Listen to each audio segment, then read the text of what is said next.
pessoal, olá alunos do nono ano, uma boa tarde para vocês. Me chamo Anderson Antônio, professor de Geografia, e a nossa aula de hoje será sobre o leste europeu. Nós já estamos estudando sobre o continente europeu, certo? Já estudamos aspectos físicos, né? A população da Europa, né? No caso a União Europeia. Então vamos ver agora sobre o leste europeu, também conhecida como a Europa Oriental, certo? Então, vamos conhecer aqui. Quem é o leste europeu? São aqueles países sob a influência da União Soviética, ou seja, que hoje é a Rússia. Então, aqueles países que têm a influência ainda da Rússia é chamado de leste europeu. Eu vou mostrar aqui o mapa, porque vocês entenderão melhor, certo? Então, aqui o continente europeu. A Europa é dividida em 4 regiões. Essa região em amarelo é a Europa setentrional ou a Europa do Norte, certo? Tem lá os países Suécia, Noruega, Finlândia, certo? E os países aqui bálticos, né? Letônia, Lituânia e Estônia. Aqui, nessa parte central aqui, é a Europa Ocidental, certo?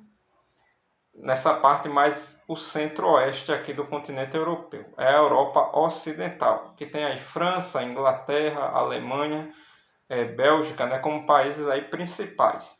O que está em vermelho é a Europa Meridional, ou Europa Mediterrânea, certo? São os países do sul do continente europeu, no caso aqui Portugal, Espanha, Itália, Grécia, são aí os principais países. E essa área maior aqui em verde é o leste europeu, ou a Europa Oriental, certo?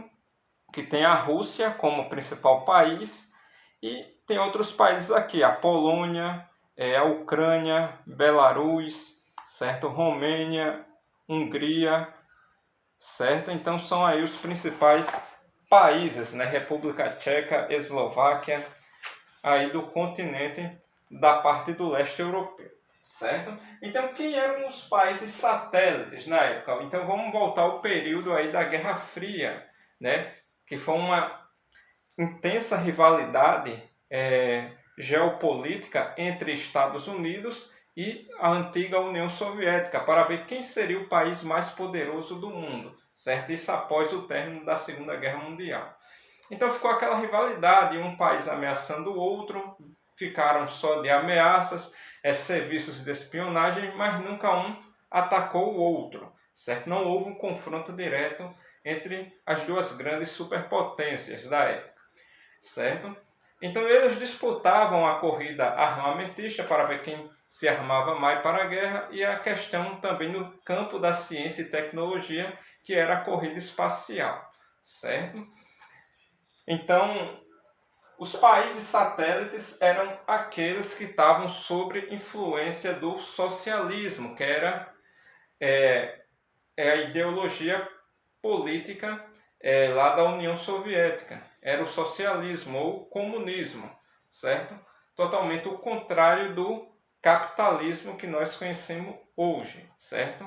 Que era os Estados Unidos, era o país capitalista, certo? E o socialismo era do lado da União Soviética. Então, aqueles países que eram dominados pela União Soviética eram chamados de países satélites. Eu vou citar alguns deles, né? Deixa eu mostrar aqui o mapa novamente. Então, os países satélites são esses aqui do leste europeu. Como eu já falei, a Polônia, a antiga Tchecoslováquia, que hoje é República Tcheca e Eslováquia, a Ucrânia, Belarus, a Romênia, a antiga Iugoslávia, que hoje se fragmentou em vários países, né? Sérvia, Montenegro, Macedônia, Croácia, que formavam aí a antiga Iugoslávia. Então, esses eram países satélites que eram sob domínio e influência aí da União Soviética, certo? Então, muitos países estavam descontentes, né? Principalmente a população. Foi no caso que aconteceu lá na Tchecoslováquia um movimento chamado de Primavera de Praga, certo? Essa Primavera de Praga ocorreu na década de 60, um movimento contra a União Soviética para tentar se separar aí da influência soviética, certo? Então essa foi a Primavera de Praga. Assim como aconteceu também na Polônia, esses movimentos, na Romênia. Então, os países, aos poucos, esses países satélites foram se afastando do domínio soviético, certo? Quebrando as relações com a antiga União Soviética. Quando foi na década de 80, foi a chamada Era Gorbachev.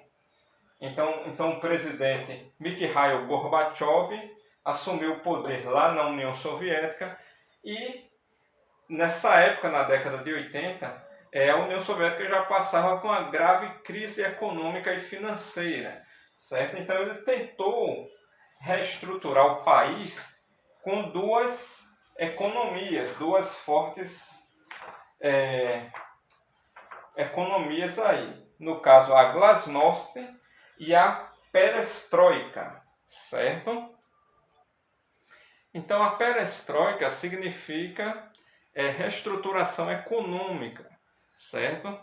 E a glasnost significa aqui transparência e abertura do sistema político.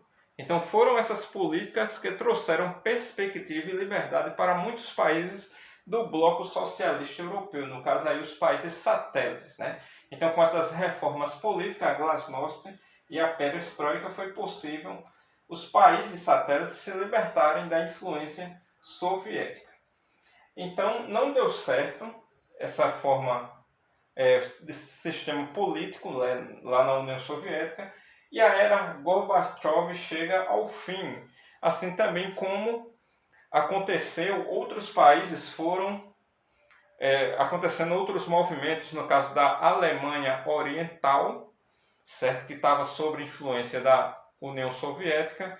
Muitos, para não morrerem de fome, estavam indo para a Alemanha Ocidental, né? Para o lado ocidental, para escapar da ditadura e da fome que acontecia naquele país, certo?